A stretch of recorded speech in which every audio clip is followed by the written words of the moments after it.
Verão de 44. Junho. Bielorrússia. A tripulação do Tenente Sokolov não dorme há 3 dias. Não quase 3. São exatas 72 horas de deslocamento contínuo, combates, marchas e mais combates.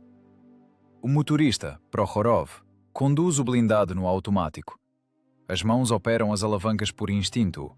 Os olhos estão abertos, mas fixos, através da fresta de visão em um ponto morto no vazio. O artilheiro, Zuravlyov, flagrou-se 2 vezes na última hora cochilando de olhos abertos, colado à mira. O municiador, Batko, 21 anos, o mais jovem, parou de falar ainda ontem. Apenas trabalha. Pega o projétil, soca na culatra, fecha o ferrolho. Mecanicamente, como uma engrenagem. O tempo de reação de um homem após 72 horas sem sono cai 1/3. No combate, esse terço é tudo. É a diferença entre quem atira primeiro e quem é levado para a retaguarda enrolada em uma capa de chuva. Sokolov sabe disso. Ele não teoriza. Ele simplesmente sabe. E esse conhecimento pesa em sua mente como uma pedra que não tem onde ser deixada. Pelo rádio, chega a ordem. A voz do comandante do batalhão é seca, sem entonação, como de costume. Sokolov, marcha em 40 minutos. Objetivo, a ponte em Lesnoe. Tomar antes da chegada das reservas. Cumprir, 40 minutos. Depois, mais alguns quilômetros de marcha. Depois, o combate. Depois, se houver sorte, marcha novamente. A Operação Bagration já dura vários dias, e as tropas soviéticas estão rasgando a frente alemã com tal velocidade que os Estados-Maiores não conseguem atualizar os mapas. O grupo de exército centro está desmoronando. Os alemães recuam, revidam, deixam pontos de resistência nas estradas e nas bordas das florestas, tudo o que conseguem reunir. A tarefa das tripulações de tanques é não deixá-los se fixarem, não deixá-los respirar, caçar, romper, não parar. Essa é a doutrina. Não dar trégua ao inimigo significa não permitir que ele restabeleça a defesa. Teoricamente, é belo. Na prática, significa que Prokhorov já não se entra os dedos da mão esquerda de tanto forçar a alavanca. E Sokolov comeu pela última vez há 6 horas, mas sequer lembra o quê. A máquina está camuflada sob a copa das árvores, um T-34-85, novo para os padrões desta guerra.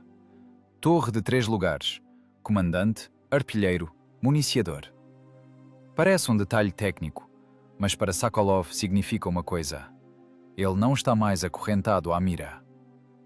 O modelo anterior forçava o comandante a acumular 2 funções: comandar a tripulação e, ao mesmo tempo, buscar alvos pela mira. Era uma falha de projeto inerente. Agora, esse problema acabou. Agora Sokolov observa pelo periscópio panorâmico e vê o campo de batalha inteiro, enquanto Zuravlyov opera a mira de forma independente. 40 minutos. Batko abre uma lata de carne com a baioneta. Fria. Não há tempo nem onde esquentar. Comam rápido, diz Sokolov. Não é uma ordem, apenas uma constatação. Ninguém responde. Batko passa a lata para Prokhorov. Prokhorov come direto da lata, sem desviar o olhar do horizonte. Zuravlyov pega sua parte, mastiga devagar, com os olhos semicerrados. Não é preguiça, é o organismo economizando cada recurso, porque entende, ainda falta muito. O cheiro é pesado. O odor de pólvora queimada impregnou no uniforme de um jeito que nem água nem vento tiram. Sob a lona onde Prokhorov e Batko se cobriram na noite passada, direto na lama ao lado do tanque, dentro do blindado não havia 1 centímetro livre para dormir. Esse cheiro se misturava ao da terra úmida e do óleo de motor. Eles não reclamavam. Reclamação não muda a posição. Não muda a missão. Não muda porra nenhuma. Sokolov olha para o mapa. A ponte em Lesnoe fica a cerca de 40 quilômetros por uma estrada que, na metade do trajeto, atravessa uma floresta. Um corredor estreito. Se os alemães tiverem tempo de montar uma emboscada na saída da mata, vai dar merda.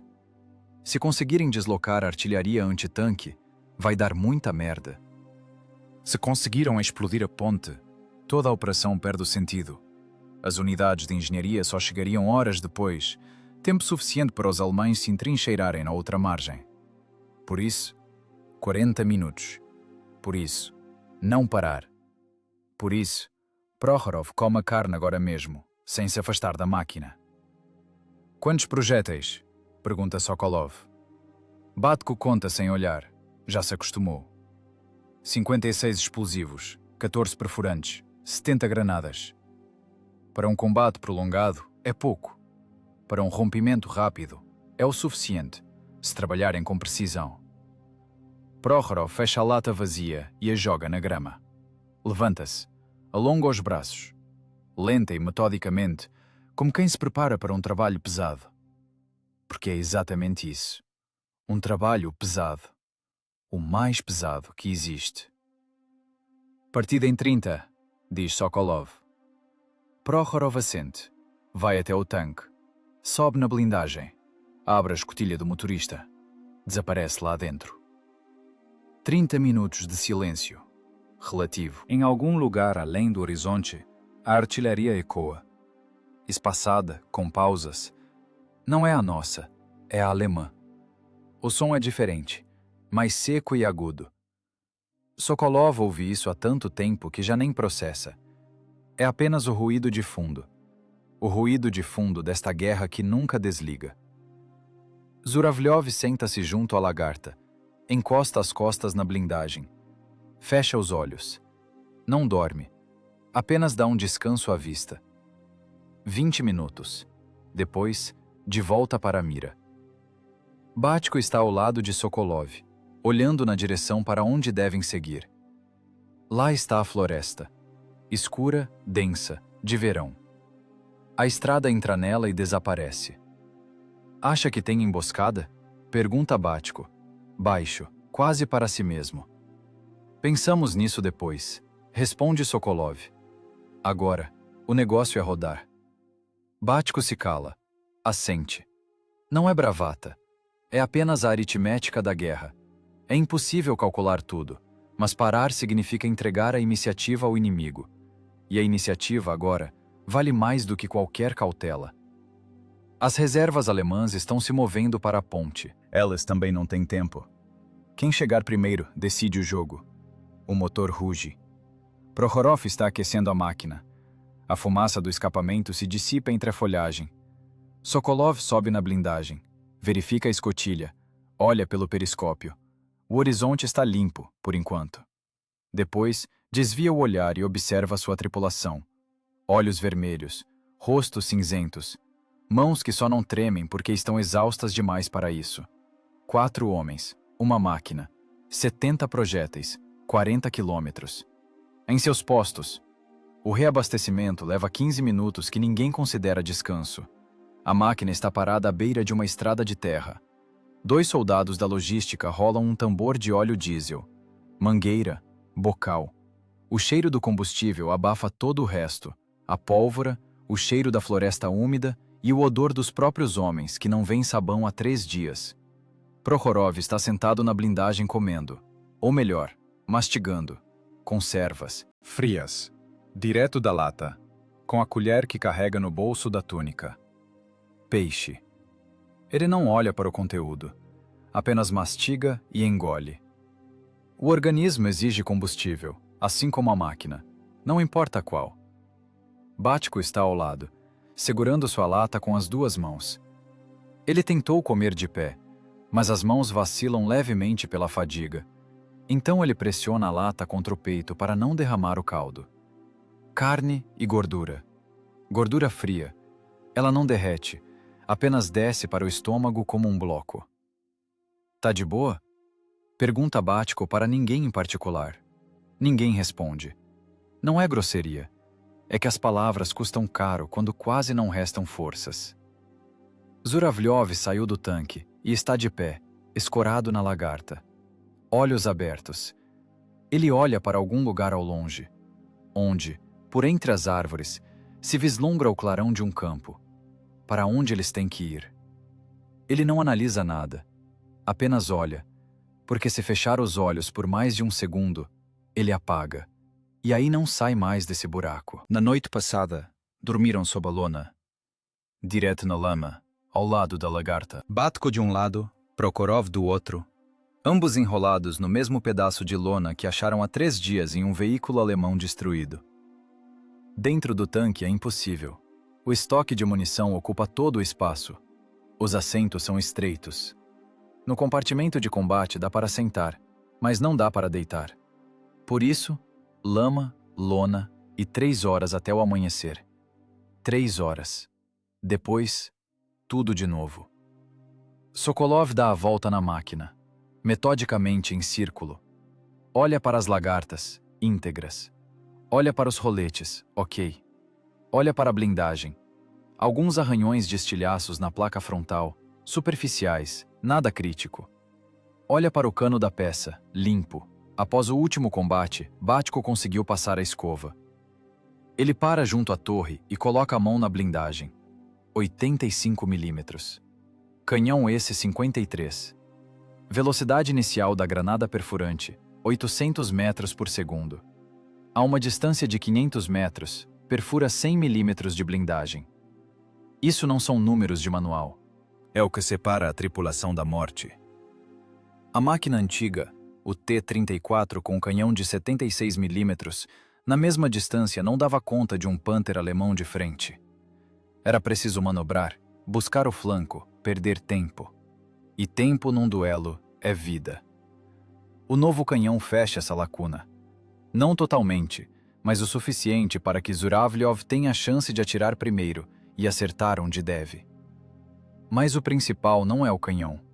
O principal é a torre. A torre de 3 lugares mudou tudo. No projeto antigo, o comandante sentava-se atrás do artilheiro e olhava pela mesma mira. Isso significava uma coisa. Enquanto Zuravlyov buscava o alvo, Sokolov estava cego.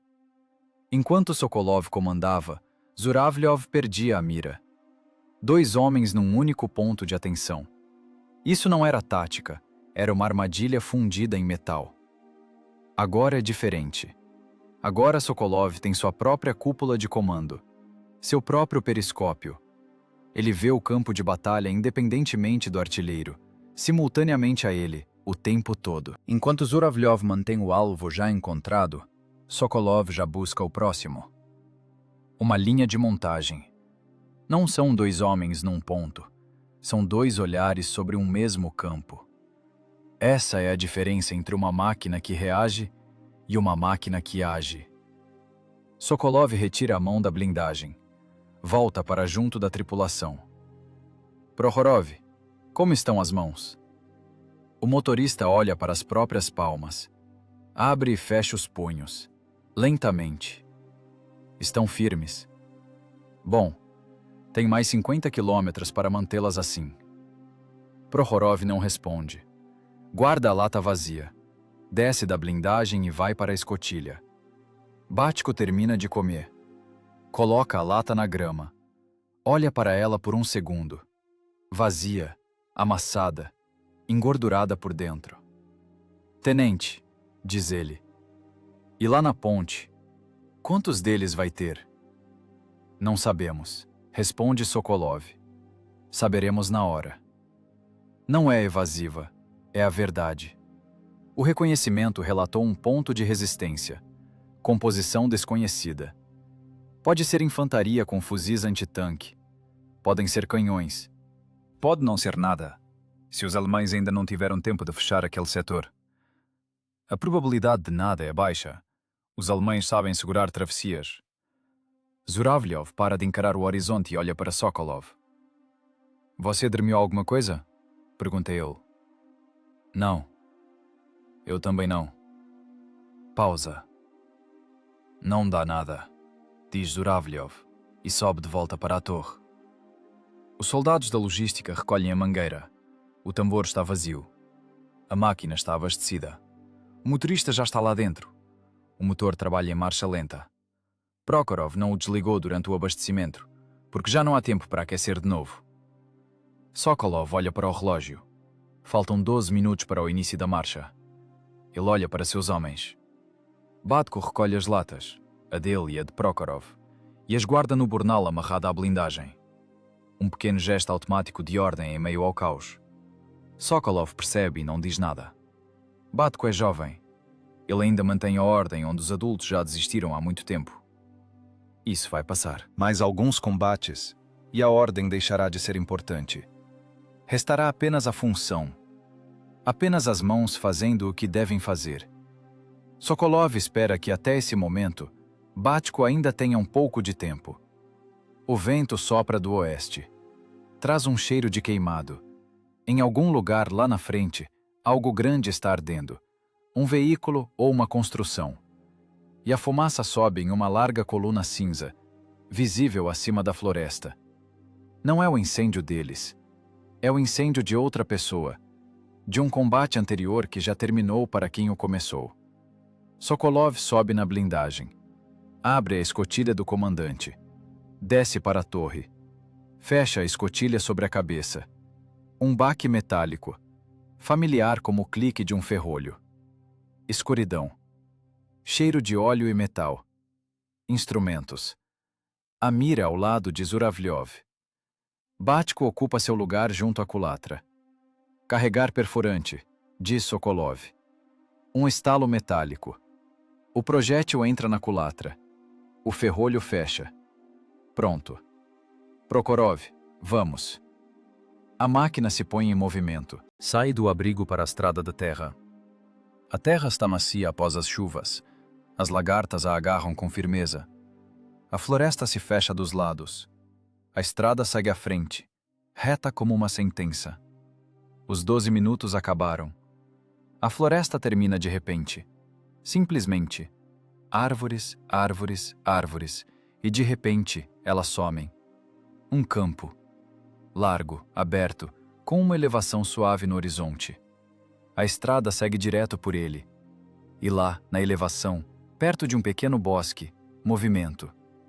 Sokolov o vê pelo periscópio antes mesmo de Prokhorov conseguir alinhar a máquina após a curva. O movimento não é pacífico. É a agitação de homens posicionando um canhão. Para! Prokhorov pisa no freio. A máquina estanca na borda da floresta. Eles ainda estão na sombra. Ainda não foram vistos. Sokolov conta os segundos. Olha pelo periscópio sem desviar. O bosque. 3 caminhões. A infantaria se espalhando pelas valas ao longo da estrada. E o canhão. 1, talvez 2. Ainda não está claro. As árvores atrapalham. Zuravlyov, bosque, 11 horas. Canhão na borda esquerda. Está vendo? Estou vendo. Zuravlyov já está colado na mira. Distância, 800. 800 metros é distância de trabalho. Nem combate próximo, nem limite de alcance. Zuravlyov não erra nessa distância. Aguarde o comando. Sokolov continua observando. Eis a diferença. Na máquina antiga, ele já estaria escolhendo entre comandar e mirar. Agora, ele apenas comanda. Zuravlyov apenas mira. 2 processos correndo em paralelo, sem um atrapalhar o outro.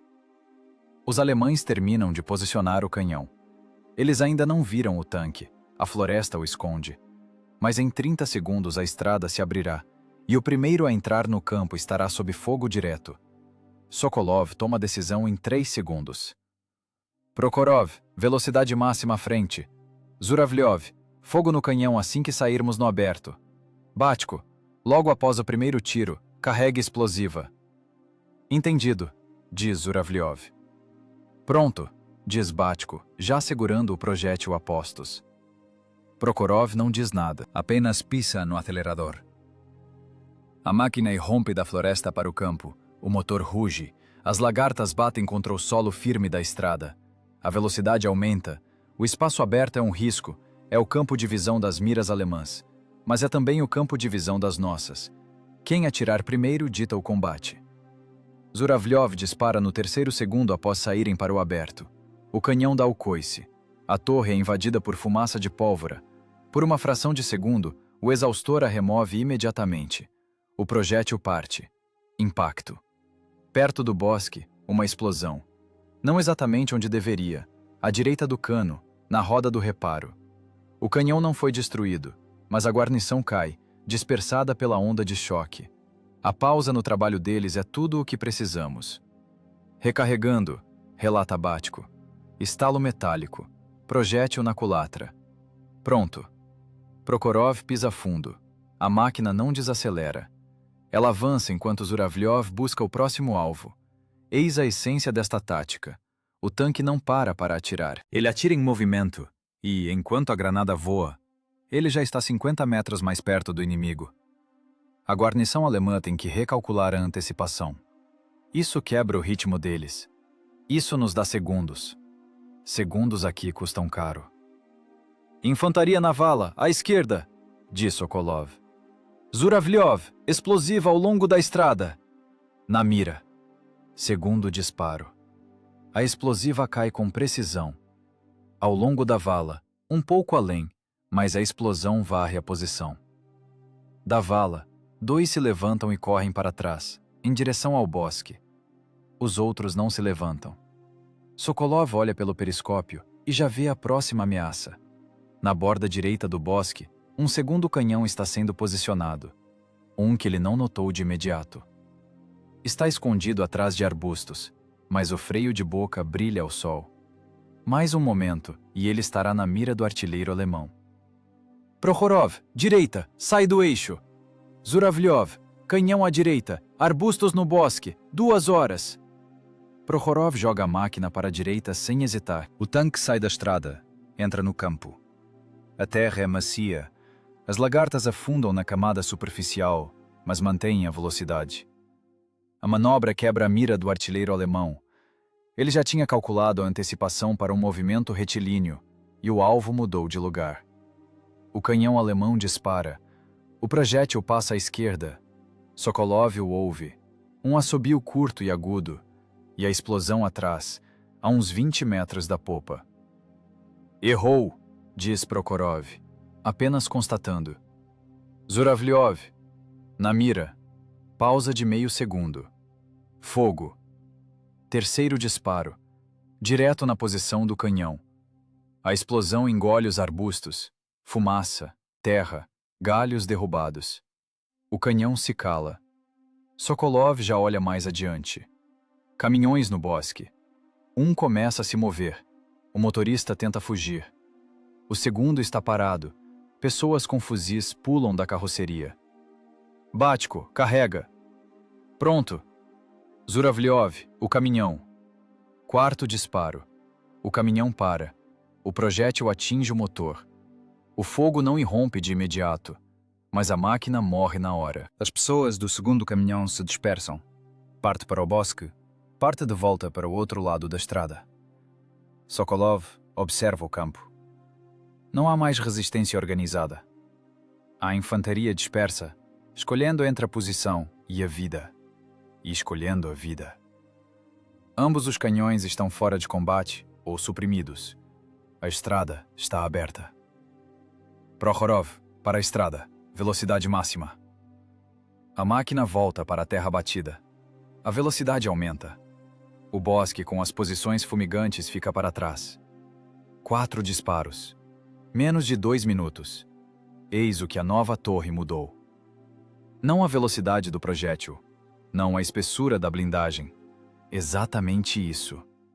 Sokolov vê o campo e comanda continuamente, enquanto Zuravlyov apenas mira e atira. Bátiko apenas municia. Prokhorov apenas conduz. Cada um faz uma coisa. Ninguém acumula funções. A linha de montagem trabalha sem paradas. Na máquina antiga, esse combate teria levado o dobro do tempo. Possivelmente teriam levado um projétil no flanco, enquanto o comandante se atrapalhava com a mira, no lugar de Zuravlyov. Tenente, diz Bátiko. A voz é plana, quase indiferente. Restam 41 explosivas. Entendido. Sokolov faz uma nota mental. 41 explosivas, 14 perfurantes. Até a ponte, mais 20 quilômetros. O que há pela frente é desconhecido. Zuravlyov, como estão os olhos? Zuravlyov se afasta da mira. Pisca algumas vezes. Estão firmes. Bom, Não relaxa. Não são palavras de incentivo. É uma instrução. O relaxamento após o combate é fisiológico. O organismo expira e exige repouso. Não há esse direito. Entre este bloqueio e o próximo, 20 quilômetros. Talvez menos. Talvez logo após a próxima curva. Prokhorov conduz a máquina em silêncio. O campo fica para trás. A estrada mergulha novamente na floresta. À esquerda, passa uma posição alemã abandonada. Uma trincheira, caixas de munição vazias, uma caixa de ferramentas tombada. Saíram rápido. Largaram tudo. Sokolov olha para aquilo de relance e apaga da memória. Não importa. Só importa o que está à frente. 20 quilômetros.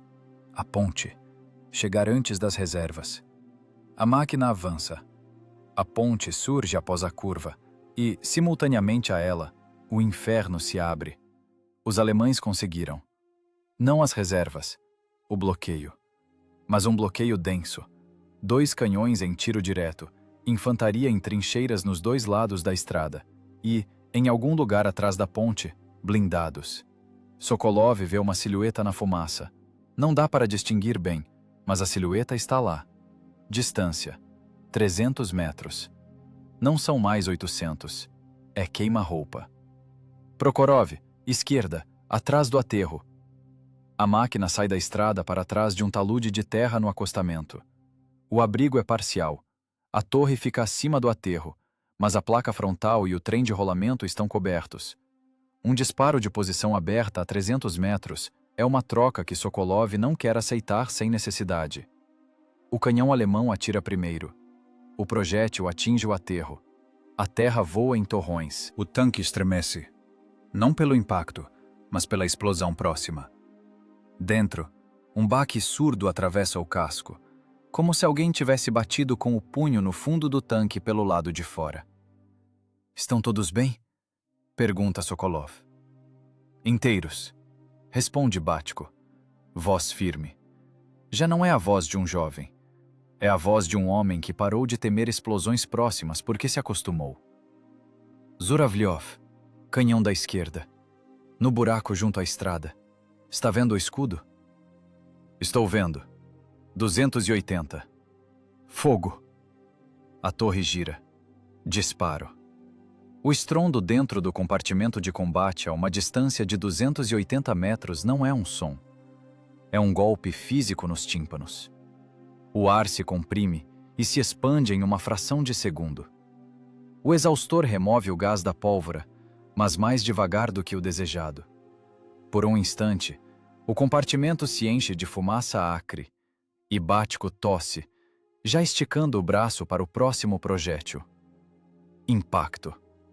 O canhão da esquerda se cala. Recarregando, diz Batko para si mesmo, e a granada já entra na culatra. Não é conversa.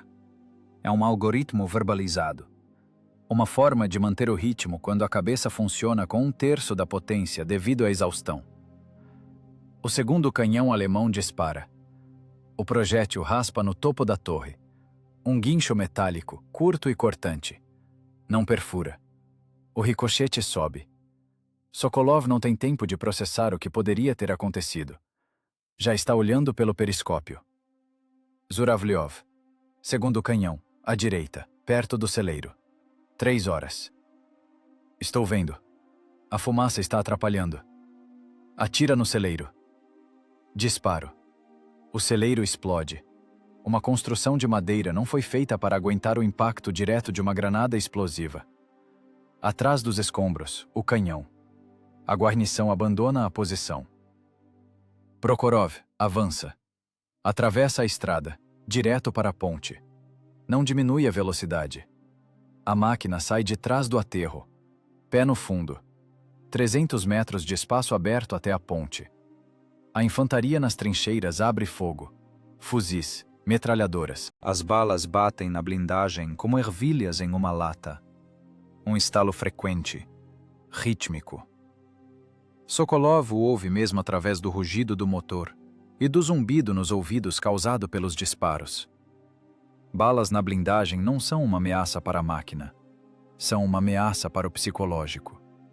Cada impacto é um lembrete de que lá fora, Homens estão tentando deliberadamente te matar. O cérebro reage a isso. O corpo libera uma adrenalina que quase já não existe. As reservas foram drenadas em 3 dias. E o que vem agora é uma substância ruim, ansiosa, que não traz clareza, traz apenas o tremor nas mãos. Batko empunha o próximo projétil e sente o tremor. Aperta os dedos com mais força. Zuravlyov, a metralhadora na ponte, ordena Sokolov. O disparo. A granada de fragmentação atinge em cheio a posição na ponte. A metralhadora se cala. Eles estão na ponte. As lagartas estrondam sobre o assoalho de madeira. O som muda. Do baque surdo do campo para um ruído seco e oco, como um tambor. Embaixo, o rio escuro, com uns 15 metros de largura. A ponte resiste. Sokolov conta os segundos. 1, 2, 3. E já estão na outra margem. Há um blindado de transporte de pessoal ali. O motorista tenta engatar a ré. Não há tempo. Prokhorov o atinge com o tanque. Não com um tiro, mas com o casco, no embalo da velocidade. Impacto. O blindado é arremessado para fora da estrada, caindo na vala. Sokolov ouve o ranger de metal contra metal. Um som errado, próximo demais, pessoal demais. Como se alguém estivesse despedaçando algo com as próprias mãos. Pare! Prokhorov freia. O motor continua roncando. Silêncio. Não um silêncio real. Em algum lugar atrás ainda há trocas de tiros. Alguém grita. Uma metralhadora dispara uma rajada curta e silencia. Mas aqui, nesta margem, neste ponto exato, por alguns segundos, ninguém atira neles. Sokolov observa pelo visor. O campo além da ponte. A estrada dobra à direita. Nenhum movimento. O bloqueio alemão foi rompido. Os que puderam, recuaram. Os outros jazem nas trincheiras e não se levantam mais. A ponte foi tomada. Ele não pensa nisso como uma vitória. Ele pensa: a ponte está intacta. A travessia está garantida. Os próximos carros passarão. É só isso. É a única coisa que importa agora. Relatório, diz ele. Suspensão em ordem, responde Prokhorov. Voz rouca. A alavanca esquerda está um pouco dura, mas aguenta. Canhão em ordem, diz Zuravlyov. Ele se afasta da mira e esfrega os olhos com um punho. Olhos vermelhos. Da fumaça, do cansaço, da concentração. 29 explosivas. 12 perfurantes. Batko? Batko silencia por um segundo. Depois, tudo em ordem. Ele segura os estojos vazios nas mãos.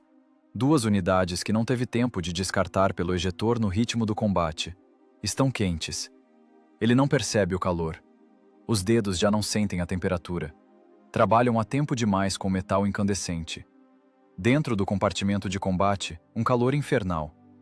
A temperatura do canhão em operação, do motor, dos corpos de 4 homens num espaço confinado. Em junho, dentro de uma caixa blindada fechada, passa dos 40 graus. O suor escorre sem parar. As túnicas estão encharcadas. Não há água. Os cantis de todos secaram há 1 hora. Isso não se discute. É apenas um fato que coexiste com o combate. Zuravlyov tira o capacete de tanquista. Coloca-o sobre os joelhos. Fica assim por alguns segundos, sem o capacete, no silêncio que não é silêncio. Depois o coloca de volta. Quantos eram? Pergunta ele a ninguém em particular. O suficiente, responde Sokolov.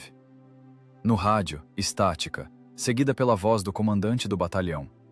Sokolov, a ponte foi tomada? Positivo. Mantenha a travessia. Forças principais em 20 minutos. Não saia da posição. Copiado. 20 minutos.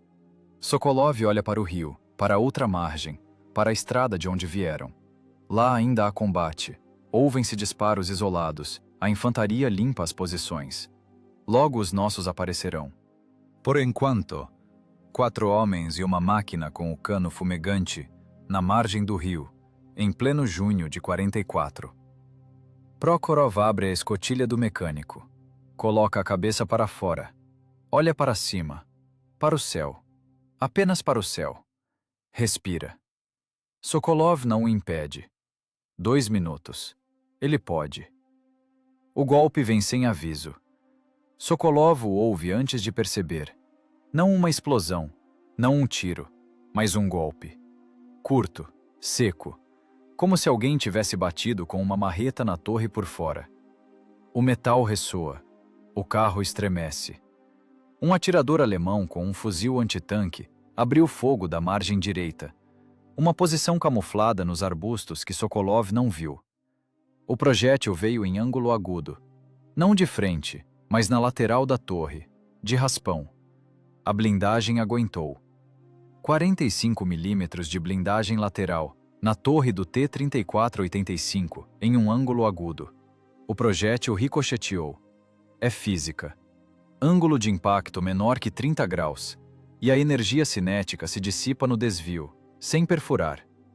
Mas a blindagem não é um monólito. Dentro do compartimento do combate, com o impacto, uma lasca interna de metal se desprende. Isso se chama efeito pós-perfuração. Um fenômeno invisível por fora, mas que mata por dentro. Pequenos estilhaços da superfície interna da blindagem voam pelo compartimento em alta velocidade. Não é o projétil, nem fragmentos dele, mas o próprio metal da máquina, transformado em arma contra sua própria tripulação. Prokhorov solta um grito. Uma única vez. Curto. Depois, silêncio. Prokhorov, diz Sokolov. O ombro, responde o mecânico. Voz firme, quase surpresa. Ombro esquerdo. É grave? Pausa. Prokhorov move o braço. Testa. Está sangrando. Estou segurando as alavancas. Bátiko já alcança o kit de primeiros socorros.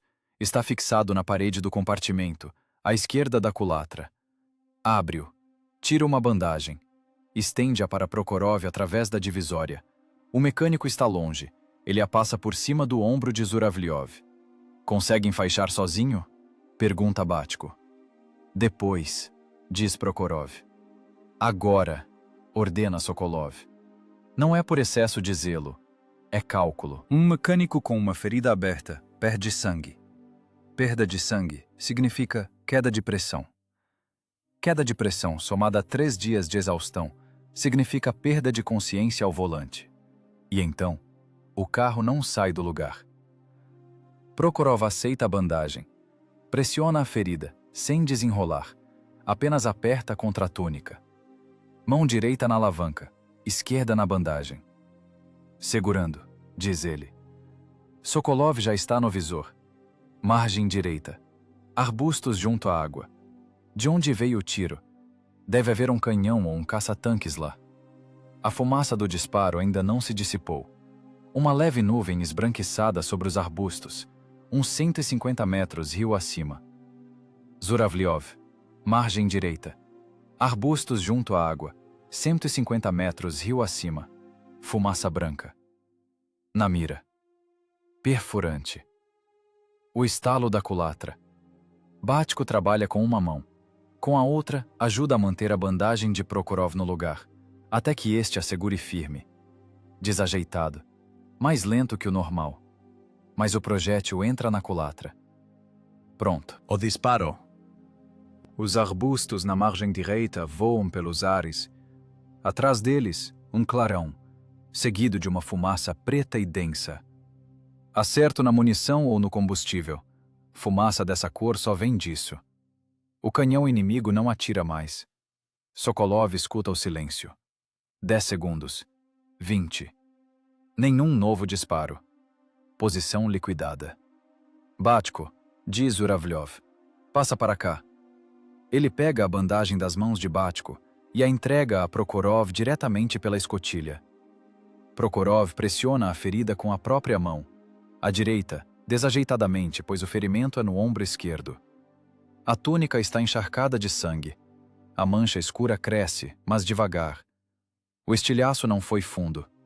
Músculo, não osso, nem vaso importante. Dá para aguentar? Pergunta Zuravlyov. Dá para aguentar, responde Prokhorov. Essa palavra aqui significa muito. Dá para aguentar, não é bom nem ruim. Significa estou operacional. Significa não vamos parar. Sokolov olha para o rio. A travessia está aberta. Faltam alguns minutos para a chegada das forças principais. A posição se mantém.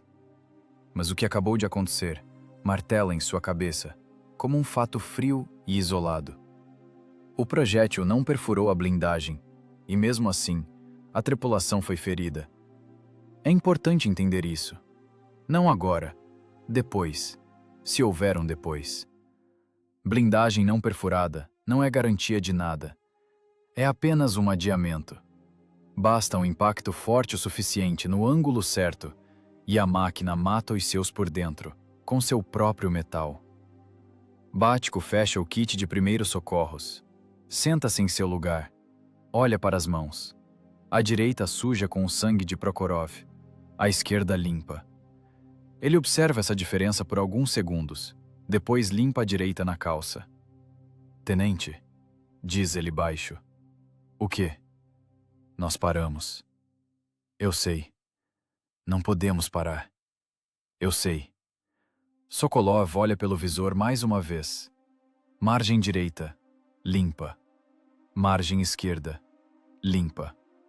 Estrada além da ponte, vazia. A infantaria alemã recuou ou se entrincheirou. Não há novas ameaças.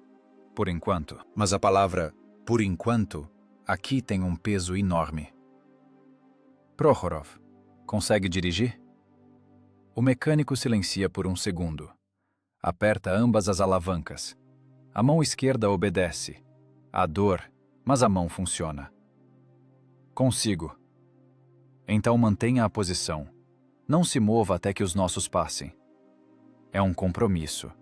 Ficar parado na ponte significa ser um alvo para qualquer coisa que ainda possa surgir nas margens. Avançar com um mecânico ferido e sem apoio significa arriscar demais. A missão foi cumprida. A ponte está segura. O resto é esperar. Zuravlyov recosta-se em seu assento. Fecha os olhos. Não dorme. Apenas remove do campo de visão tudo o que é supérfluo. Dentro do compartimento de combate, o calor persiste. O suor arde nos olhos. O cheiro de pólvora, metal e sangue. Tudo se misturou e já não se separa. Bátiko olha para a culatra. A face interna da blindagem na parede esquerda da torre, onde ocorreu o impacto, está amassada. Algumas pequenas crateras. Foi dali que os estilhaços voaram. Ele passa o dedo pela borda de uma delas, afiada, como uma faca. Poderia ter sido pior, diz ele em voz baixa. Ninguém responde, porque é a verdade, e não há nada a acrescentar. Prokhorov segura as alavancas. O sangue sob a bandagem está estancando. A pressão ajuda. O ombro queima. Ele não pensa nisso. Pensa na estrada à frente do carro. Hábito de mecânico condutor que, mesmo parado, olha para frente. Tenente, diz ele. Diga. Obrigado por não terem parado antes. Sokolov não responde. Não porque as palavras não sejam necessárias, mas porque entende que Prokhorov não fala apenas do combate de hoje. Ele fala de tudo. Dos 3 dias sem dormir, das conservas frias, da lona na lama, do movimento contínuo para frente que não permite parar e pensar, no quanto tudo isso é, na verdade, esmagador. O movimento para frente é a única coisa que impede de sentir o preço. Ao longe, por trás das árvores na margem esquerda, ouve-se um estrondo crescente. Motores. Muitos motores. Os nossos. Sokolov olha pelo visor. Da floresta para a estrada saem tanques. Uma coluna, um após o outro. A poeira subindo acima da copa das árvores. As forças principais. Prokhorov, está vendo? Estou ouvindo, diz o mecânico. E pela primeira vez em várias horas, surge em sua voz algo que não é cansaço. A coluna segue para a ponte. Eles conseguiram. A coluna passa por eles, tanque após tanque, carro após carro. Eles cruzam a ponte que 1 hora atrás era alemã, e o ronco de seus motores se funde em um rugido contínuo, que Sokolov sente não com os ouvidos, mas com o peito. A blindagem ressoa. A terra sob as lagartas treme. Sokolov está sobre a blindagem de seu carro e observa a coluna. Não com orgulho, apenas observa, registra. O cano do canhão de seu carro fumega. Não muito. Um fio fino saindo da boca do cano, quase invisível contra o céu de verão. Mas está lá. É o calor residual de 4 disparos a queima-roupa. O metal esfria devagar. Bátiko saiu logo atrás e está ao seu lado. Olha para a coluna. No rosto, nada. Apenas um cansaço tão profundo que já não é uma expressão, mas um traço fisionômico. Quantos são? Diz ele. Não é uma pergunta, mas uma observação. O suficiente, responde Sokolov. A coluna passa vários minutos. Não é apenas um batalhão. É um punho mecanizado que o comando soviético lançou na brecha aberta.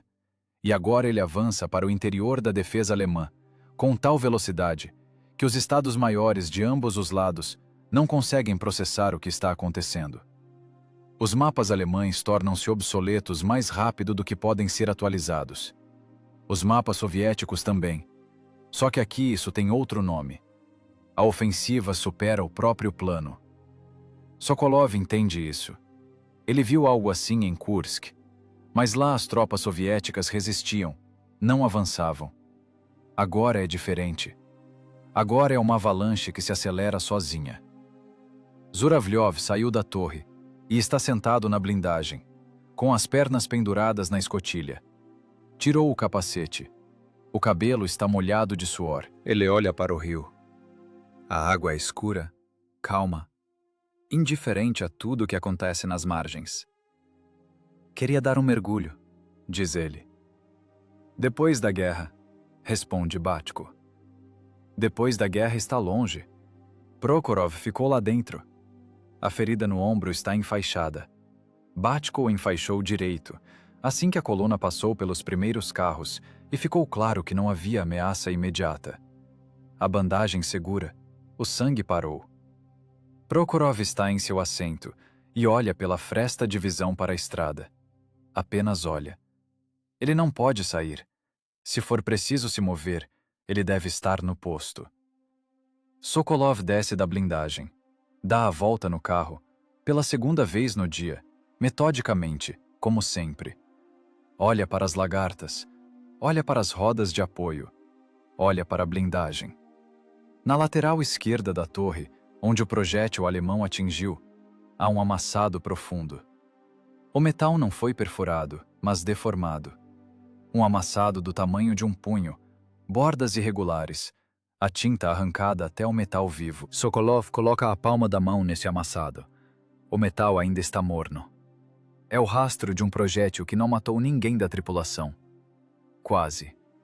Ele retira a mão.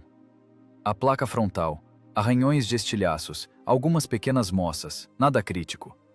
O mantelete do canhão, normal. Suspensão. No lado direito, uma roda de apoio está um pouco deformada. Provavelmente bateram ao abalroar o blindado de transporte. Vai rodar. Até o próximo combate, com certeza. Sokolov registra tudo na cabeça, não no papel. O papel pode esperar. Agora, apenas a avaliação. Carro em movimento, canhão em ordem, tripulação, 3 inteiros, 1 com ferimento no ombro, operacional. Isso se chama prontidão de combate. Ela existe. O último carro da coluna cruza a ponte. O ronco dos motores se afasta. Para lá, além do horizonte, onde ainda há posições alemãs, e onde, em algumas horas, haverá o próximo combate. A ponte fica vazia, a estrada volta a ficar silenciosa. Sobre a outra margem, a poeira levantada pela coluna, densa, avermelhada, assenta-se devagar. Na blindagem do tanque de Sokolov, uma fina camada dessa poeira sobre a fuligem. A blindagem quente a recebe, e ela gruda, mistura-se com o óleo da máquina, com a queima dos disparos, com os rastros da chuva de 2 noites atrás. São as camadas da guerra. Cada dia, uma nova camada.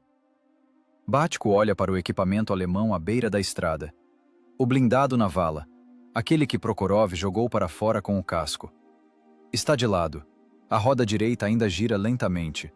Uma inércia que já não faz sentido. Perto, uma metralhadora alemã abandonada. Caixas de munição. O capacete de alguém na lama. Eles largaram tudo, diz Bátiko. Porque os que fugiram estão vivos, diz Sokolov. Os mortos não têm nada para largar. Não é crueldade, é uma constatação. O bloqueio alemão na ponte fez o que pôde. Atrasou-os por alguns minutos, causou um ferimento. Depois, desintegrou-se. Porque contra uma tripulação completa em uma máquina operacional, com iniciativa e velocidade, um bloqueio de infantaria resiste exatamente o tempo que a artilharia permite. A artilharia foi suprimida. O resto é aritmética. Zuravlyov desce da blindagem. Aproxima-se do rio. A margem aqui é suave. Desce direto para a água. Inclina-se. Pega a água com as mãos. Lava o rosto. Rápido. Ávido. A água está gelada. Ele mantém as palmas molhadas no rosto por alguns segundos, sem se mexer. Sokolov observa e não o impede. 30 segundos. Depois, Zuravlyov se levanta. Limpa o rosto com a manga. Volta para o carro. Melhor, diz ele. Estou vendo. Batko vai ao rio em seguida. Bebe direto da correnteza. Com as mãos. Rápido. Alguns goles. Sokolov observa. Quer dizer algo sobre normas sanitárias. E não diz. Normas existem em outro mundo. Neste mundo, o rio, o calor, cantis vazios e um homem que não bebe há horas. Sokolov vai ao rio por último. Bebe. A água cheira a lodo e a algo amargo. Talvez resíduos de pólvora lavados da margem. Ele bebe e não pensa nisso. Prokhorov recebe água no cantil. Batko o enche para ele e o leva até a escotilha. Toma. Obrigado. 2 palavras. Não precisa de mais. Sokolov volta para o carro. Olha para o amassado na blindagem mais uma vez. Depois para o cano do canhão. Já quase não fumega, esfriou. Depois para a estrada além da ponte, por onde a coluna seguiu. Lá na frente, divisões alemãs estão sendo moídas até virarem pó. Lá, os tanques soviéticos caçam o inimigo com tal velocidade que o conceito de linha de frente perde o sentido. Lá está a próxima linha, a próxima ponte, o próximo bloqueio. E para lá, logo virá a ordem. Sokolov olha para seus homens. Zuravlyov está sentado junto à lagarta e olha para o céu. Batko organiza os projéteis no compartimento de munição. Conta, verifica. Prokhorov, lá dentro, segura o cantil com a mão ferida e bebe em pequenos goles. A poeira da coluna assenta na blindagem. No horizonte, a fumaça de equipamento alemão queimando. Uma coluna escura que não se dissipa. A ponte foi tomada. A travessia está aberta. O preço? Um ferimento e um amassado na torre. Pelos padrões desta ofensiva, saiu barato. Não há alegria. Sokolov senta-se na blindagem e come. Uma bolacha de guerra. Dura como madeira, com gosto de sal e algo mofado. O pão foi seco há muito tempo, antes da marcha. Ele mastiga devagar, porque rápido não dá. Os dentes não dão conta do ritmo. Falta saliva, desidratação, mesmo depois do rio. Nos ouvidos, um zumbido. Baixo, constante, como uma corda esticada que ninguém tocou, mas que continua soando. É do canhão. 4 disparos a queima-roupa, e os tímpanos trabalham com erro. Não é surdez, ainda não. Apenas um ruído de fundo que não desliga. Zuravlyov senta-se ao lado e segura sua bolacha com as 2 mãos. Olha para ela. Não come, apenas segura, como se a estudasse. É só isso? Pergunta ele. É tudo, diz Batko. 3 bolachas para 4 homens. Não é uma ração. É o que sobrou. A ração de verdade deveria ter chegado ontem. Pão, conservas, talvez algo quente da cozinha de campanha, se houvesse sorte. Não chegou. Porque a cozinha de campanha fisicamente não consegue acompanhar o ritmo da ofensiva. Ela vem em cavalos ou caminhões por estradas destruídas, e as unidades de vanguarda avançam 30, 40 quilômetros por dia. E esse abismo só cresce. O comandante do batalhão prometeu ração na próxima linha. Mas a próxima linha é outro combate, outra marcha, outro manter a posição. E lá também haverá uma promessa para a linha seguinte. Não é culpa de ninguém. É a geometria da ofensiva. Quanto mais rápido a cunha avança, mais longa é a cauda de suprimentos, mais fino é o fio por onde vem comida, combustível, munição. O fio não rompe, apenas estica-se ao limite, e na ponta onde estão os homens, ele já não alimenta, apenas impede de morrer. Prokhorov pega sua bolacha pela escotilha. Batko a entrega para baixo. O mecânico come lá dentro, sem sair. O braço na tipóia, com a outra mão segura o pão. Mastiga. Atrás dele, a escuridão do compartimento de combate, cheiro de óleo e pólvora, e o calor do metal incandescente, que ainda não esfriou. Prometeram comida quente, diz Zuravlyov, sem raiva, apenas em voz alta.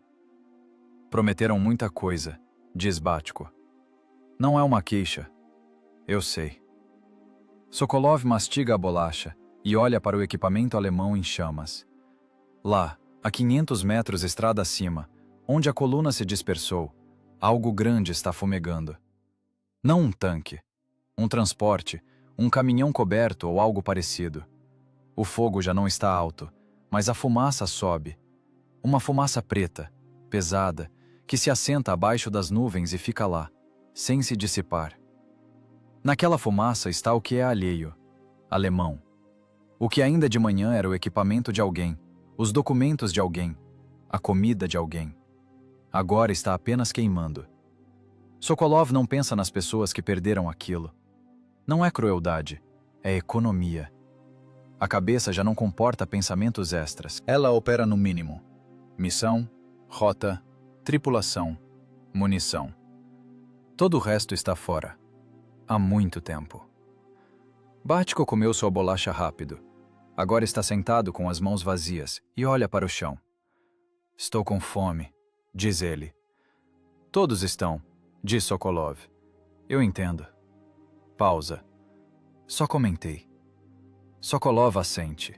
É importante, apenas comentar. Não como uma queixa, não como uma exigência. Apenas dar nome ao que existe.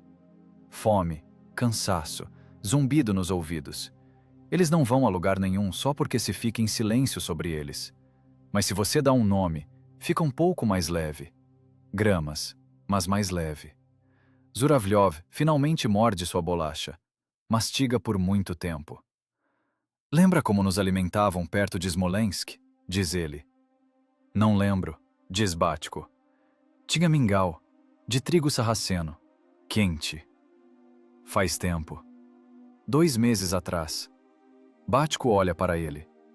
2 meses é outra vida. Zuravlyov mastiga, assente. Não discute. Sokolov ouve essa conversa e não interfere.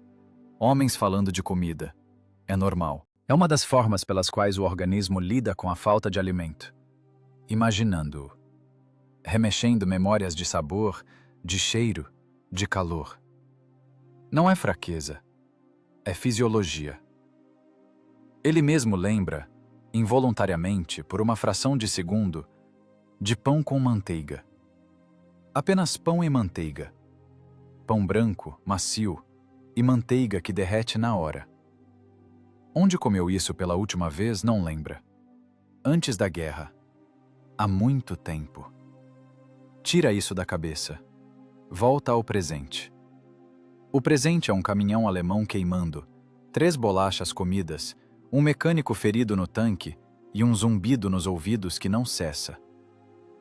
Batko, diz Sokolov. Sim. Quanta água sobrou nos cantis? Batko pega seu cantil, chacoalha. Vazio. Peguei do rio e dei para o Prokhorov. Zuravlyov? Meio cantil, também do rio.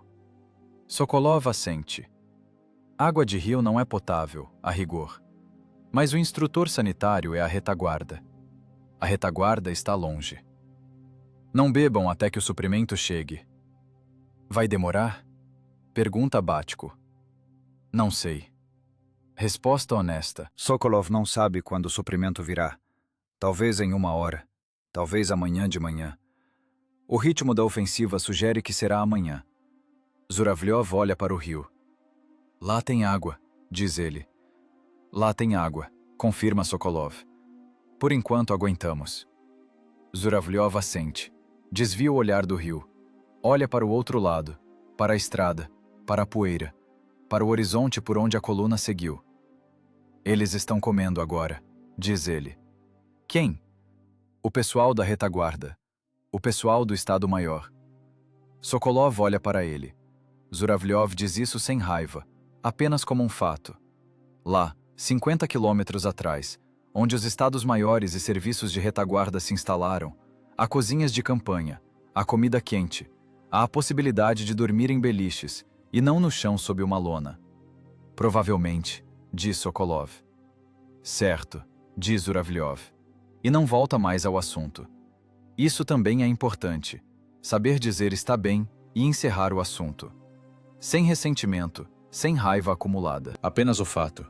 Foi dito, aceito e guardado. Daqui para frente é trabalho. Prokhorov bate na antepara pelo lado de dentro. Sokolov se inclina em direção à escotilha. O quê? Estática no rádio, diz o mecânico. Alguém está tentando entrar no nosso canal. Não dá para entender nada, é só interferência. Sokolov sobe na torre, põe o fone de ouvido, escuta. Chiado, fragmentos. Depois uma voz distante, distorcida, mas reconhecível. A voz do operador de rádio do Estado-Maior do batalhão. Sokolov apura o ouvido. As palavras surgem por entre a estática lentamente, como letras aparecendo sob a lama. Uma nova ordem. A voz no rádio fala curto e grosso. Avançar. Próximo objetivo. A cota marcada perto da estrada a nordeste. Manter a posição até a chegada da infantaria. Horário de deslocamento. Imediato. Sokolov tira o fone. Olha para o painel de instrumentos à frente de Prokhorov. Os ponteiros. Nível de combustível, 1/3 do tanque. Óleo, normal. Temperatura do motor. Alta, mas dentro do limite. Ouviu? Perguntei-lhe a Prokhorov. Ouvi. A mão está aguentando? Prokhorov aperta a alavanca direita. Solta. Aperta de novo. Está aguentando. Sokolov sai da torre. Batko e Zuravlyov olham para ele de baixo, do chão, onde estavam sentados. A ordem chegou, diz Sokolov. Vamos nos deslocar. Zuravlyov se levanta sem dizer uma palavra. Batko se levanta logo em seguida. Nenhuma pergunta, nenhuma reclamação. Faz tempo que eles pararam de questionar ao ouvirem "vamos nos deslocar". Simplesmente levantam e vão para a máquina. Sokolov olha para a estrada. Depois para trás, para a ponte. Depois para a frente de novo. Logo atrás da linha das posições alemãs que eles atravessaram 2 horas atrás, há movimento. Sokolov não percebe de imediato. Um caminhão, depois um segundo, depois um carro baixo com uma antena. Não é uma coluna. É um grupo móvel de reparos. Eles avançam pela estrada. Param em cada veículo avariado. Avaliam, decidem. Dá para consertar ali mesmo, ou tem que rebocar para a retaguarda? Parem, diz Sokolov. Batko olha para trás. O pessoal da manutenção, diz Sokolov. Zuravlyov, fale com ele sobre a torre. Zuravlyov faz um sinal com a mão. 2 homens de macacão sujo de graxa pulam do caminhão. Vão em direção ao tanque, rápidos, práticos, sem conversa fiada. Olham para o amassado na lateral da torre. Um deles toca o metal com as mãos. Avalia a deformação. Verifica se a integridade foi comprometida. A gente solda, diz ele, seco. Vai ser rápido? Pergunta Sokolov. 15 minutos. Sokolov olha para o relógio. Olha para a estrada à frente. 15 minutos é um risco. A ordem dizia imediatamente. Mas o amassado na torre é um ponto fraco. Se os alemães baterem de novo no mesmo lugar, a blindagem pode não aguentar uma segunda vez. Podem soldar. Os mecânicos montam o equipamento em 3 minutos. O gerador de solda no caminhão batuca. Um som miúdo, quase ridículo perto do estrondo dos canhões que ainda ecoa nos ouvidos. As máscaras descem. O arco elétrico brilha.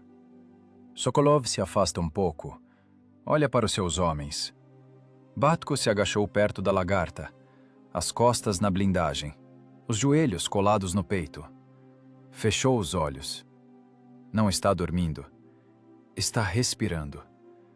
Apenas respirando, fundo e devagar, como ensinaram em alguma aula de educação física antes da guerra, da qual ele provavelmente nem se lembra direito.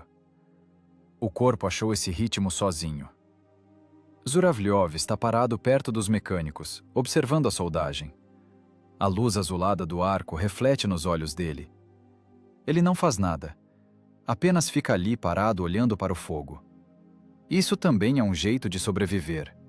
Achar algo para olhar e não pensar em nada.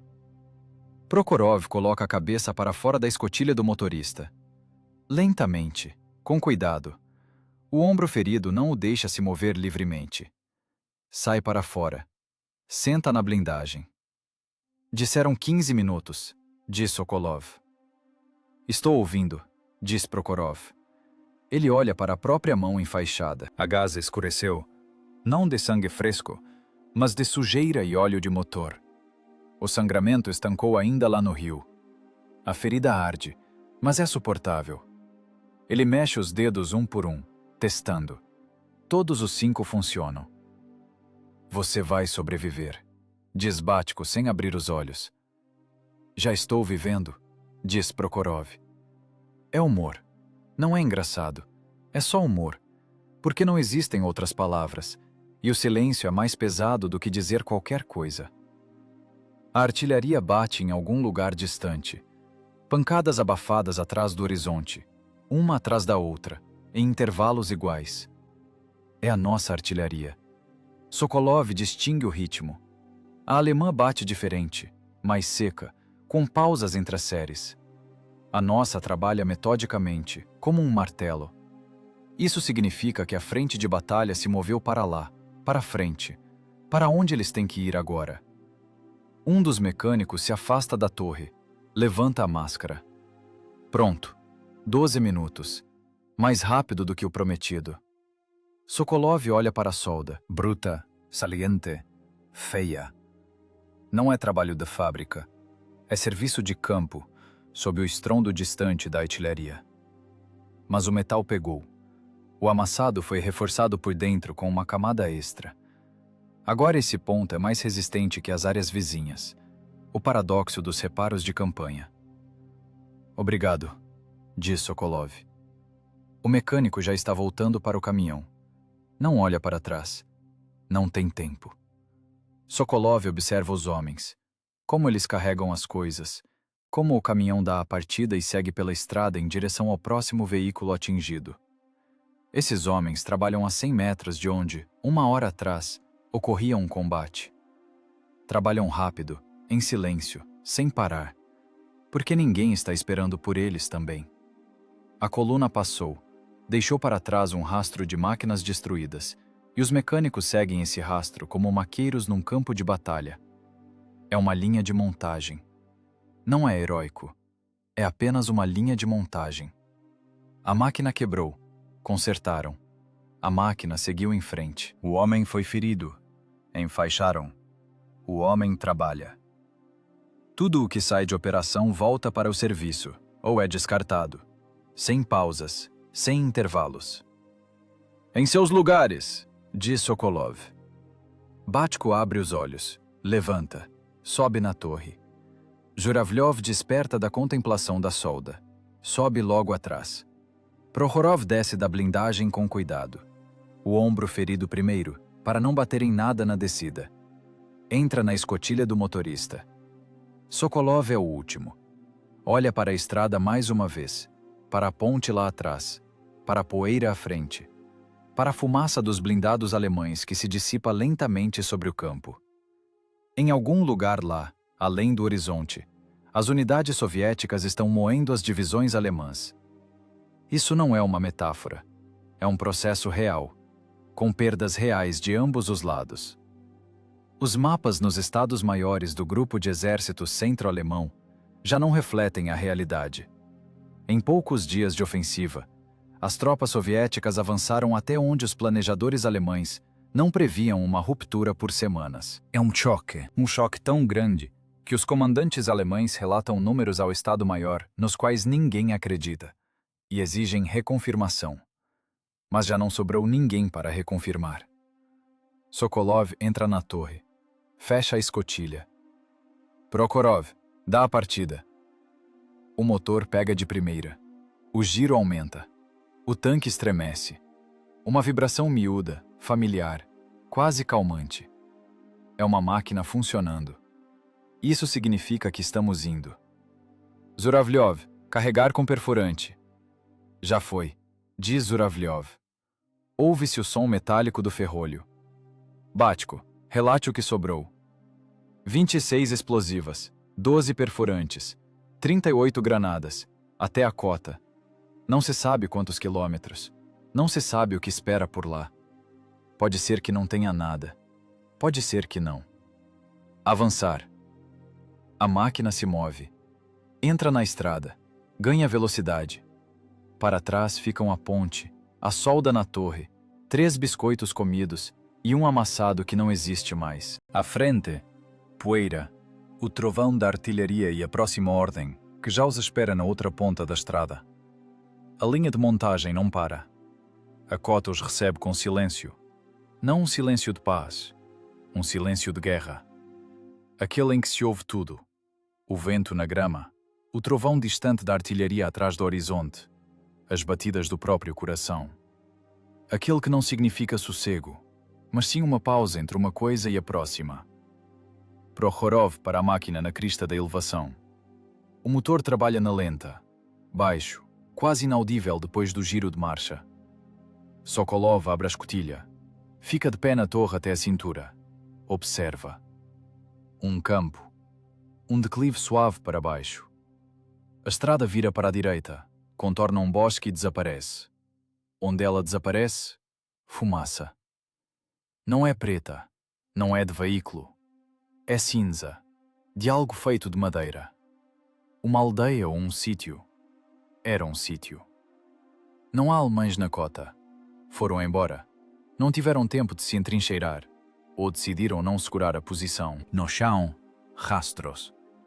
Bitucas de cigarro, uma lata de conserva com marcação alemã, grama amassada onde um canhão esteve posicionado. Saíram há pouco tempo. Talvez 1 hora, talvez menos. Limpo, diz Sokolov. Limpo por enquanto, diz Zuravlyov lá de baixo. Correção aceita. Sokolov senta de volta. Fecha a escotilha pela metade, de modo que possa sair rápido, mas com a cabeça protegida. Prokhorov, fique atrás da crista, só com a torre acima da linha. Esconda o chassi. Entendido. A máquina recua. Uns 3 metros, não mais. Agora do campo, só se vê o cano do canhão e a cúpula do comandante. Isso se chama posição de casco oculto. Não é ideal, mas é o suficiente para a espera. Esperar é uma habilidade à parte. Nem todos a possuem. Os novatos geralmente não conseguem. O corpo exige movimento. A cabeça exige ação. Os veteranos sabem parar e simplesmente existir. Respirar, ouvir, esperar. Sem gastar nada além do necessário. Batko não sabe. Ele se mexe no seu lugar, rearruma as granadas no depósito de munição, que já estão no lugar certo. Olha para a escuridão do compartimento de combate. Depois para Zuravlyov. Depois de novo para as granadas. Para, diz Zuravlyov. Batko para. Fica quieto. Estou quieto. Silêncio. Prokhorov respira compassado. A mão na alavanca. Não faz força, apenas segura. Hábito de mecânico. Enquanto o motor funciona, a mão fica na alavanca. Mesmo parado. Mesmo dormindo, provavelmente, se deixassem ele dormir. Sokolov olha pela mira panorâmica. O campo lá embaixo, vazio. A estrada, vazia. O bosque, imóvel. O horizonte à direita, por onde a coluna seguiu. Poeira e fumaça, que indicam um movimento, mas não dizem o que esse movimento significa agora. Ele pensa na cota. No porquê de terem ordenado mantê-la. não é apenas um ponto no mapa. É um posto de observação e uma posição de tiro ao mesmo tempo. Da crista, avista-se a estrada por 3 quilômetros em ambas as direções. Se os alemães quiserem contra-atacar por esse setor, virão por essa estrada, porque à direita é pântano, à esquerda é floresta, e não há outro caminho. E então esta cota se tornará aquilo que os deterá. Ou não os deterá, se na cota houver apenas um tanque. 38 granadas, um mecânico ferido, uma tripulação que não dorme há 4 dias. Sokolov não faz essa conta com desespero. Faz com precisão fria. É um recurso finito. A infantaria deve chegar. O comandante do batalhão disse, até a chegada da infantaria. A questão é, quando? E a pergunta para a qual não há resposta, os alemães chegarão antes? Tenente, diz Prokhorov. O quê? O motor está bebendo combustível na lenta. Desligo? Sokolov pensa por um segundo. Não. Se eles vierem, não vai dar tempo de dar a partida. Entendido. Giro na lenta e combustível. É mais um contador. Mais um número que vai baixando. Mas um motor frio no momento do contato com o inimigo significa 30 segundos para ligar. Segundos que podem não existir. Zuravlyov abre sua escotilha. Com cuidado. Apenas alguns centímetros. Escuta. Fecha. Tudo calmo, relata ele. Estou ouvindo. Os minutos passam. Sokolov não os conta. Apenas sente como eles se esvaem. 5, 10, 15. O campo não muda. A estrada continua vazia. A artilharia atrás do horizonte bate com menos frequência. Talvez tenham mudado as posições de tiro. Talvez seja uma pausa antes da próxima série. Bátiko não se mexe mais. Ele achou algo para fazer. Olha para a solda na parte interna da torre. Aquela que os mecânicos fizeram. Bruta. O metal não assentou por igual. Endureceu em calombos. Bátiko passa o dedo por ela lentamente, como se estivesse lendo algo ali. Está firme, diz ele finalmente. Tem que estar, diz Zuravlyov. Prokhorov tosse. Uma vez, seco. Limpa a garganta. Que dia é hoje? Pergunta ele. Ninguém responde de imediato. 4º dia, diz Bátiko. 4º dia, repete Prokhorov. Não é uma afirmação, nem uma pergunta. Apenas uma palavra que ele rola na boca, testando o peso. 4 dias. Sokolov sabe disso com precisão. Não porque contou, mas porque se lembra de cada ponto onde pararam. A primeira parada foi no sítio queimado. O segundo dia foi a marcha pela estrada de troncos no pântano. O terceiro foram 2 combates seguidos sem pausa. O quarto é hoje. A ponte, a cota, os biscoitos. 4 dias é o limite. Depois disso, o organismo começa a desligar o que é secundário e manter apenas o essencial. A coordenação motora fina cai. A visão periférica estreita. A voz se torna monótona. Não por calma, mas porque entonações exigem energia que não existe mais. Tudo isso já aconteceu com a tripulação. Sokolov vê isso pelo modo como se movem. Precisos, sem gestos desnecessários, sem afobação. O cansaço eliminou tudo o que era opcional. Sobrou apenas o que funciona. No rádio, chiado. Depois uma voz. Não é o comandante do batalhão. É um codinome estranho, de um setor vizinho. Atenção a todos. Detectado movimento de coluna inimiga. Direção, nordeste. Presumivelmente, blindados e infantaria motorizada. Distância, 7 quilômetros. Sokolov se impertiga na torre. Zuravlyov, carregar. Carregado. Bátiko, olho no depósito. As primeiras 4, perfurantes à mão. Positivo. Prokhorov, como está o ombro? Estou aguentando. Não é uma pergunta sobre bem-estar. É uma pergunta sobre capacidade de combate. A resposta, estou aguentando, significa, estou operante. É o suficiente. 7 quilômetros. Na velocidade de uma coluna em marcha, 20 minutos, talvez menos. A infantaria ainda não chegou. Os rádios estão mudos. Não há ninguém dos nossos na encosta.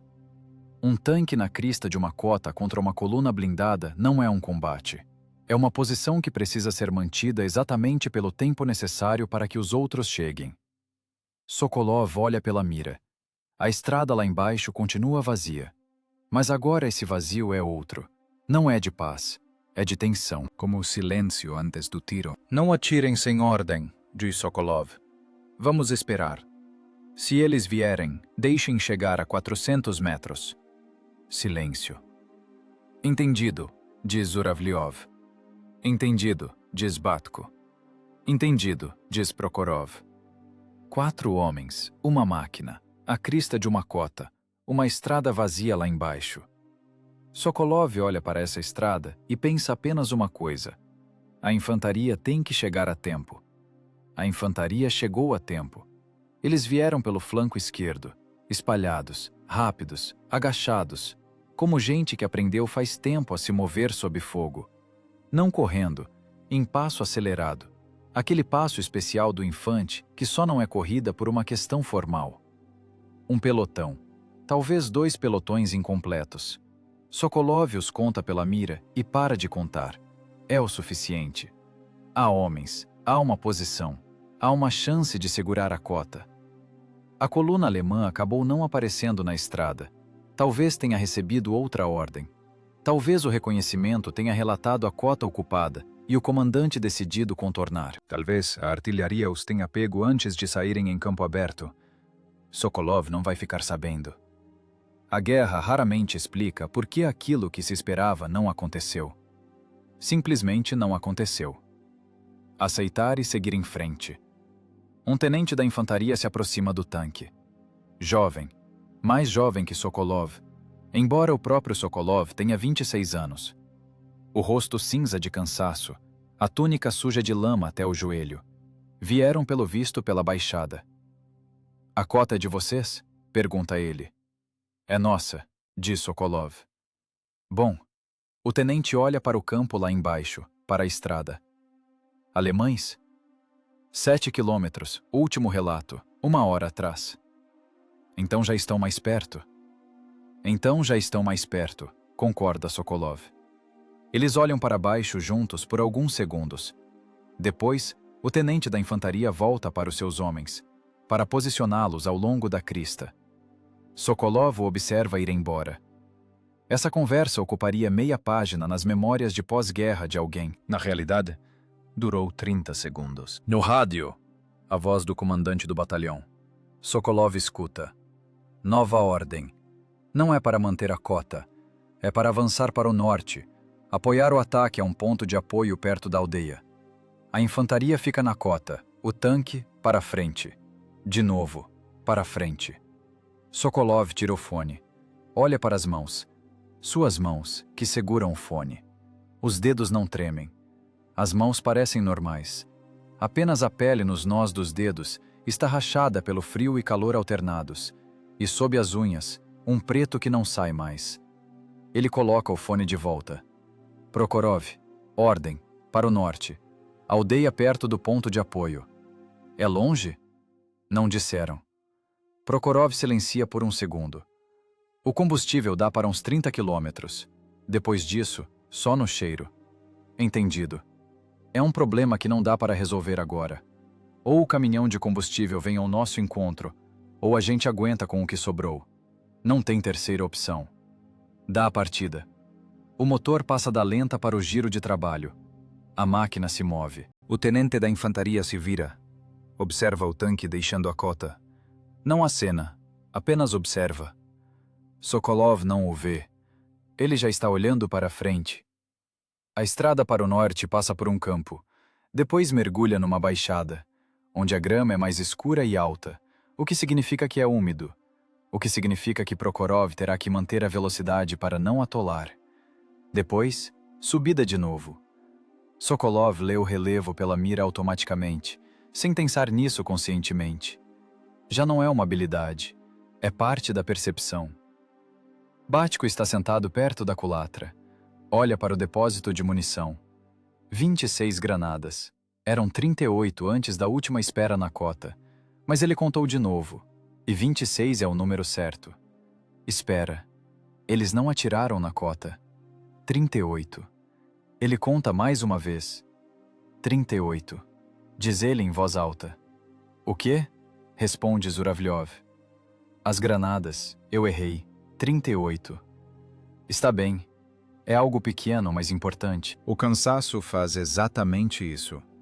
Insere erros em operações simples. Uma contagem que em estado normal leva 5 segundos e sempre dá o resultado certo, agora exige 2 tentativas. Não é uma catástrofe. É um sinal.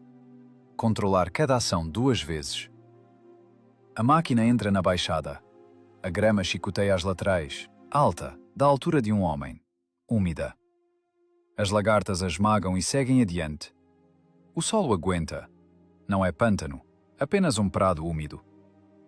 Prokhorov aumenta um pouco o giro para não perder o ritmo. Sokolov pensa no que virá depois. Não depois deste combate, depois da guerra. Fazia tempo que ele não pensava nisso. Não porque não quisesse. Simplesmente não havia espaço na cabeça. Agora, no movimento monótono pelo prado, o pensamento vem sozinho, sem ser convidado. Depois da guerra, aqueles que chegarem ao fim voltarão. Para casa, para as cidades e aldeias, para as famílias ou para apartamentos vazios. Eles se sentarão à mesa e comerão comida quente, de verdade, não de latas de metal. Dormirão em camas. Conversarão com pessoas que não viram o que eles viram. E é aí que outra coisa vai começar. Zuravlyov vai ficar surdo. Não totalmente, mas o ouvido esquerdo já escuta pior que o direito. Cada tiro do canhão de 85 mm é uma pressão sonora que destrói as células ciliadas do ouvido interno. Elas não se recuperam. Nunca. Até o fim da guerra, se Zuravlyov sobreviver, ele vai pedir para repetirem as coisas em salas silenciosas e vai se encolher com sons altos. Prokhorov vai acordar à noite, com o som de um motor que não existe. O corpo vai guardar a vibração de mecânico condutor, vai guardar as alavancas, vai guardar o modo como a terra é sentida através do casco da máquina. Isso não vai sair dele tão cedo. Talvez nunca. Batko, o jovem Batko que tem 21 anos, voltará para casa com algo para o qual, em 44, não existe palavra. Mais tarde darão um nome a isso. Criarão um termo, descreverão os sintomas. Mas em 44, isso se chama apenas traumatizado ou nervoso. E as pessoas olham para esses homens com desconforto, sem saber o que dizer. Sokolov sabe de tudo isso, não com a mente, mas com o corpo. Ele sente como cada combate deixa algo lá dentro. Não uma ferida, um sedimento, que não se lava, não passa, apenas se acumula. A aldeia, diz Prokhorov. Sokolov olha pela mira. Sim. Telhados acima da linha das árvores. Fumaça. Não é incêndio, é fumaça de combate. Esparsa, em vários lugares ao mesmo tempo. Tem trabalho acontecendo lá. Alguém já está lutando lá. Sem eles. Sem o canhão deles. No limite do que a infantaria pode fazer sem blindagem. Zuravlyov, está vendo a aldeia? Estou vendo. Primeiro tiro. Em qualquer ninho de metralhadora que detectar na aproximação. Não espere ordem. Entendido. Batko. Alterne. Perfurante, explosiva, explosiva. Até eu dizer o contrário. Positivo. Prokhorov. Mantenha a velocidade. Não para. Mantendo. A máquina sai da baixada para solo firme. A velocidade aumenta. A aldeia se aproxima. Os telhados se tornam distintos. Depois as paredes ficam visíveis. Depois, movimento perto das casas da ponta. Estão atirando lá. Estão atirando neles de lá. Balas na blindagem. De novo aquele mesmo batucar ritmado. De novo, ervilhas na lata. De novo, a adrenalina das reservas que quase não restam mais. Zuravlyov atira. E de novo, estrondo, fumaça, O tilintar da cápsula. De novo o Bático com uma nova granada. De novo para frente. Isso não é uma façanha. Não é heroísmo. É trabalho. Levado ao automatismo por 4 dias sem sono. Dezenas de quilômetros de marcha e alguns combates que se fundiram em um só, contínuo. É isso que a escola de tanque soviética criou e lapidou através das perdas, através das máquinas em chamas, através das tripulações mortas, até que os sobreviventes se tornassem exatamente isso. Não heróis, profissionais. Homens que fazem o seu trabalho, quando fazê-lo já é fisicamente impossível. O verão do 44 vai moer os exércitos alemães, vai libertar a Bielorrússia, vai chegar às fronteiras. Aqueles que chegarem lá voltarão com a audição perdida, com o sono destruído, com o sedimento interno que não será chamado pelo nome certo por muito tempo. Mas a ponte será tomada, a cota será mantida, a aldeia será libertada. O canhão bate de novo, a máquina segue em frente.